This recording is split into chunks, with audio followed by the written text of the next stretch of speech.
No one can predict what the housing market will be like in the coming year, but you can educate yourself with a few tips to make sure a smooth transaction with no hidden surprises or costs await you. Joining us now with her tips for buyers and sellers is the Cheap Chick, yes. Erin Schneider. Thanks for being here this morning, Erin. And we're talking about my favorite topic ever. I know, real estate. I do love real estate. The real estate queen. Mm. All right, starting off the top, we're going to start with buyers. You have 3 tips. Yes. Number 1 of those tips, get your finances in order before you even look. Yes. One of the things that drives me nuts with buyers is they'll start looking at houses and I'll ask them, do you know what your credit score is? No. Then why are you looking at a house? True. No. First thing you want to do is you want to check your credit score. And guys, it needs to be about 700 or higher. 700 now is the level. You want it to be a lot higher than that. Then you want to gather up all your financial records, pay stubs, your income tax receipts. You want all that information, your deposits, everything. And guys, be prepared to explain unusual activity in your bank account. Let's say your Grammy gave you a check for $1,000 for Christmas and you deposited that.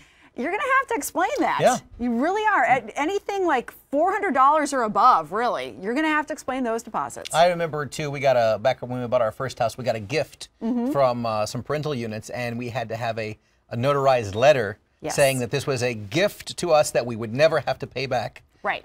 For purposes for getting that loan back then. They're very serious about it. They are about that. Next, you say, be reasonable. What do you mean by that?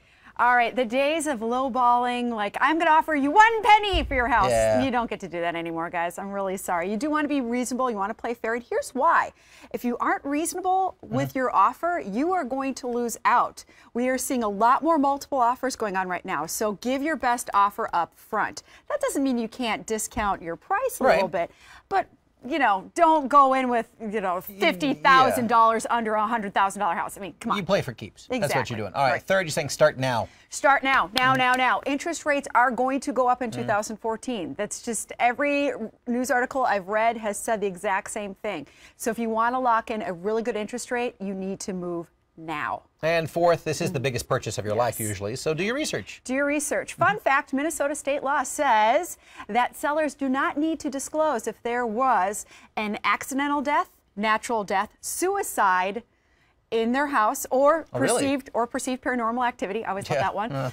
And they don't have to disclose if there is a registered sex offender living in the neighborhood. They do have to tell you where you can find that information. So make sure you're checking with the Department of Corrections before you even sign anything. That's a good idea. All right, moving on to sellers. Yes. You say to start right now. Spring market starts early next month. Spring market in real estate starts the week after, I'm not even kidding you, the week after New Year's. So it might be polar vortex, it's the spring market. So you want to get your house on the market, and sellers, I really strongly recommend getting it pre-inspected. That way you're going to know all the little, anything that could go south. What needs to be fixed before, I mean, you know. Before you put it on the market, or at least have a contingency plan for it, so that you are presenting to your buyers, hey, I know the full story, here's the truth. Again, when buying or selling a house, it's not something you just flippantly think one morning, oh, I think I'll buy a house. No. Unless you're a gazillionaire. Same thing if you're selling your house.